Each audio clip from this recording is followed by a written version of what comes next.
Hello guys, welcome to JT study. आज मैं Indian polity GK में महान न्यायवादी और महाधिवक्ता के बारे में आपसे चर्चा करूंगी और लास्ट में very important question and answer set लगाएंगे जो आगामी प्रतियोगिता परीक्षा के लिए बहुत ही महत्वपूर्ण होंगे।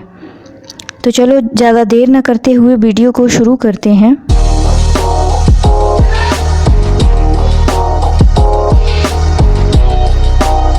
महान न्यायवादी की नियुक्ति अनुच्छेद 76 में राष्ट्रपति के द्वारा होती है और राष्ट्रपति के प्रसाद पर्यंत पद धारण करता है और कार्यकाल निश्चित नहीं होता है। ये देश का सर्वोच्च कानूनी अधिकारी होता है और उच्चतम न्यायालय के न्यायाधीश की योग्यता रखता है। संविधान महान्यायवादी को निश्चित पद अवधि प्रदान नहीं करता है, इसलिए वह राष्ट्रपति की मर्जी के अनुसार ही कार्यरत रहता है। उसे किसी भी समय राष्ट्रपति के द्वारा हटाया जा सकता है। उसे हटाने के लिए संविधान में कोई प्रक्रिया या आधार उल्लेखित नहीं है। महान्यायवादी वही पारिश्रमिक प्राप्त करता है जो राष्ट्रपति निर्धारित करता है। संविधान में महान्यायवादी का पारिश्रमिक निर्धारित नहीं किया जाता है। महान्यायवादी की शक्तियाँ क्या हैं? भारत सरकार का प्रथम विधि अधिकारी होता है। भारत सरकार को विधिक मामलों में सलाह देता है। संसद की कार्यवाही में भाग ले सकता है, विचार व्यक्त कर सकता है, किंतु मतदान नहीं दे सकता है क्योंकि वह संसद का सदस्य नहीं होता है। और ये बात अनुच्छेद 88 में कही गई है। संसदीय विशेषाधिकार अर्थात सांसदों को मिलने वाले सारे अधिकार मिलते हैं। भारत की किसी भी अदालत में सुनवाई का अधिकार रखता है महान्यायवादी। कार्यकाल की समाप्ति तीन तरह से हो सकती है। राष्ट्रपति के द्वारा हटाए जाने पर भी कार्यकाल समाप्त हो जाता है और राष्ट्रपति को त्यागपत्र सौंपकर भी और मंत्रिपरिषद द्वारा त्यागपत्र देने पर भी। भारत सरकार के वर्तमान में महान्यायवादी हैं और ये हैं 15वें नंबर के न्यायवादी के वेणुगोपाल। 30 जून 2017 को इन्होंने पद ग्रहण किया था और अभी तक भी यही हैं। और भारत के पहले महान न्यायवादी MC सीतलवाड़ थे और इन्होंने सबसे लंबा कार्यकाल पूर्ण किया 28 जनवरी 1950 से 1 मार्च 1963 तक। आगे है महाधिवक्ता अनुच्छेद 165 में महाधिवक्ता की नियुक्ति राज्यपाल के द्वारा होती है। राज्य का सर्वोच्च विधि अधिकारी महाधिवक्ता है और राज्यपाल के प्रसाद पर्यंत कार्य करता है। महाधिवक्ता उच्च न्यायालय का न्यायाधीश होने की योग्यता रखता है। विधानमंडल, विधान परिषद और विधानसभा दोनों की कार्यवाही में भाग ले सकता है, विचार व्यक्त कर सकता है, किंतु मतदान नहीं दे सकता है क्योंकि वह विधानमंडल का सदस्य नहीं होता है। आगे फर्स्ट क्वेश्चन है, भारत के प्रथम महान न्यायवादी कौन हैं या कौन थे? तो ये थे MC सीतलवाड़। भारत सरकार के सर्वोच्च शासकीय अधिकारी कौन हैं? तो भारत सरकार के सर्वोच्च शासकीय अधिकारी भारत के मंत्रिमंडलीय सचिव। महाधिवक्ता की योग्यता किसके समान होनी चाहिए? तो महाधिवक्ता की योग्यता हाई कोर्ट के मुख्य न्यायाधीश के समान होनी चाहिए। ऑप्शन ए सही है। महाधिवक्ता यानी कि एडवोकेट जनरल की नियुक्ति कौन करता है? तो राज्यपाल इसकी नियुक्ति करता है। ऑप्शन सी सही है।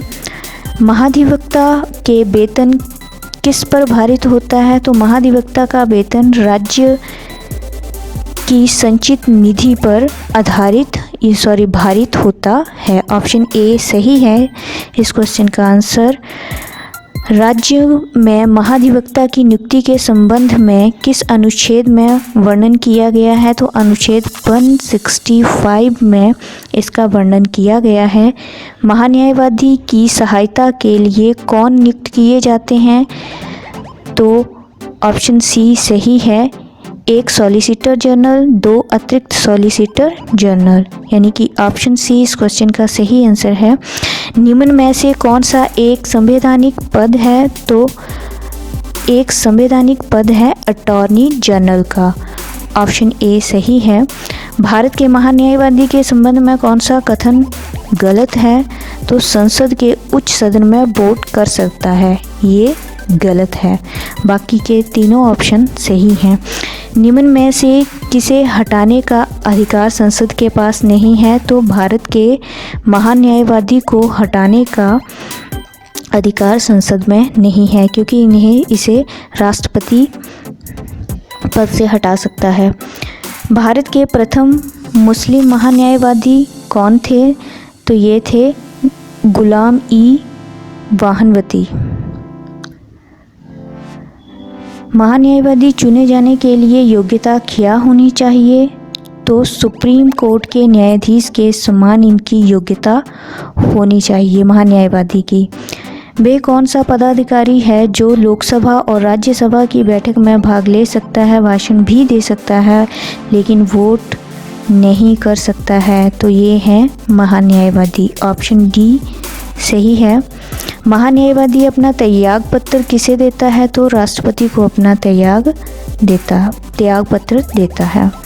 महान्यायवादी का कार्यकाल कितना होता है? तो राष्ट्रपति के पश्चात पर्यंत महान्यायवादी का कार्यकाल होता है। महान्यायवादी की नियुक्ति कौन करता है? तो राष्ट्रपति इसकी नियुक्ति करता है। भारत का प्रथम विधि अधिकारी कौन है? तो भारत का प्रथम विधि अधिकारी महान न्यायवादी है। भारत का एक महान न्यायवादी होगा किस अनुच्छेद में वर्णित है? तो अनुच्छेद 76 में वर्णित है, ऑप्शन ए सही है। वर्तमान में भारत के महान्यायवादी कौन हैं? तो ये हैं के वेणुगोपाल। के वेणुगोपाल भारत के 15वें अटॉर्नी जनरल हैं, जिन्होंने 30 जून 2017 से अपना पद ग्रहण किया था और उनका कार्यकाल 3 साल का होगा। भारत में अब तक कितने महान्यायवादी चुने जा चुके हैं? तो 15, ऑप्शन सी सही है। निम्न में से कौन सा कथन भारत के महान्यायवादी के बारे में असत्य है? ऑप्शन सी इस क्वेश्चन का सही आंसर है। इस पद के लिए चुने जाने के लिए वही योग्यता होनी चाहिए जो एक उच्च न्यायालय के न्यायाधीश के लिए तय है। ऐसा नहीं है, उच्चतम यानी कि सुप्रीम कोर्ट के मुख्य न्यायाधीश की योग्यता होनी चाहिए महान्यायवादी के लिए। निम्न में से कौन सा सुमेलित नहीं है? तो ऑप्शन डी इस क्वेश्चन का सही आंसर है। 165 सुमेलित नहीं है, क्योंकि अनुच्छेद 165 में राज्य के महाधिवक्ता के बारे में बताया गया है। निम्न में से कौन सा कथन भारत के महान न्यायवादी के बारे में असत्य है? तो ऑप्शन सी इस क्वेश्चन का सही आंसर है। हिमाचल प्रदेश के महाधिवक्ता कौन हैं? तो अशोक शर्मा हैं। इस वक्त हिमाचल प्रदेश के हाई कोर्ट के मुख्य न्यायाधीश कौन हैं? तो न्यायमूर्ति बी राम सुब्रमण्यम हैं। और हिमाचल प्रदेश के 29वें राज्यपाल कौन हैं? बंडारू दत्तात्रेय हैं। Justice LS. पांडा लोकायुक्त रहे हैं और उनका कार्यकाल फरवरी 2017 को ख़त्म हो गया था। तब से यह पद रिक्त है। कोई भी लोकायुक्त हिमाचल प्रदेश में नहीं नियुक्त हुए हैं। गाइस, अगर आपको मेरी ये वीडियो अच्छी लगी तो प्लीज़ इसे लाइक, शेयर एंड सब्सक्राइब करना ना भूलें और अगली वीडियो की नोटिफिकेशन के लिए बेल आइकन को दबाना ना भूलें। Thank you guys.